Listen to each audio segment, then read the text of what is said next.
Listen carefully to this. In just 5 years, Africa has recorded more than 10 coups and even more attempted takeovers. And today, Ibrahim Traoré asks the question many are afraid to ask.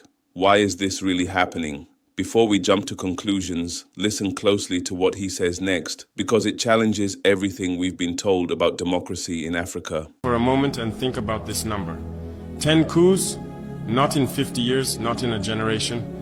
10 coups in just 5 years.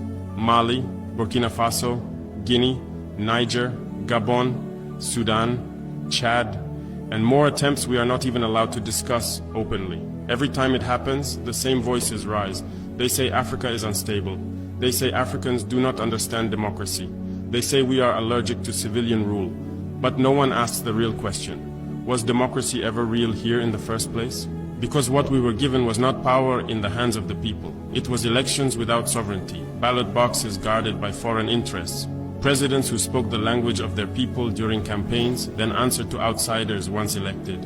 For decades, Africans voted and voted again, yet our resources kept leaving, our debts kept growing, our armies stayed under-equipped, our youth kept migrating, our currencies stayed controlled, our future stayed negotiated in rooms we were never invited into. So when soldiers step in, I do not ask first whether they wear uniforms or suits. I ask something more dangerous. Who are the civilians really serving? Because if democracy means choosing leaders who cannot protect land, dignity, or independence, then we must be honest with ourselves. Maybe what failed was not Africa. Maybe what failed was an imported system that never trusted Africans to truly decide their own destiny. That is the conversation many fear. But it is one we must finally have. For many years, I listened carefully when Africa was lectured about democracy. I listened when they told us to hold elections on schedule, to respect procedures, to follow models designed far away from our villages and cities. We were told that if we followed these rules, stability would come, development would follow, dignity would return. But I want to speak honestly now. What they called democracy in Africa was often a performance, not power. The people voted, yes, but the decisions that shaped our economies, our currencies, our security, and our future were already decided elsewhere. The ballot box existed, but sovereignty did not.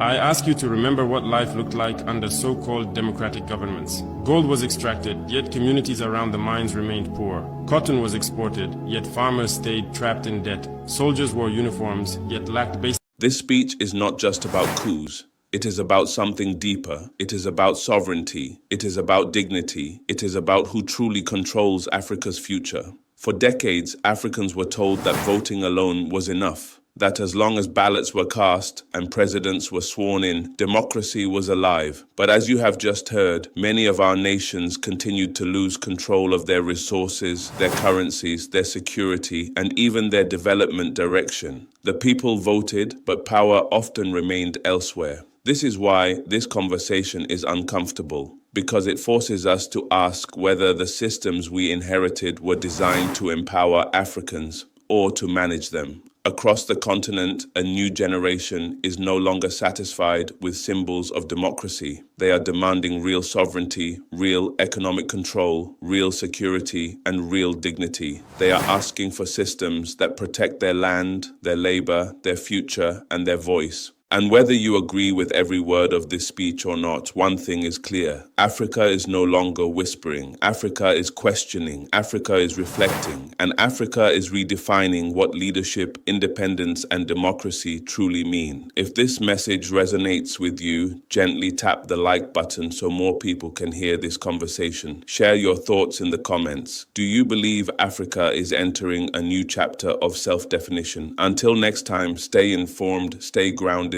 and always stand with Africa.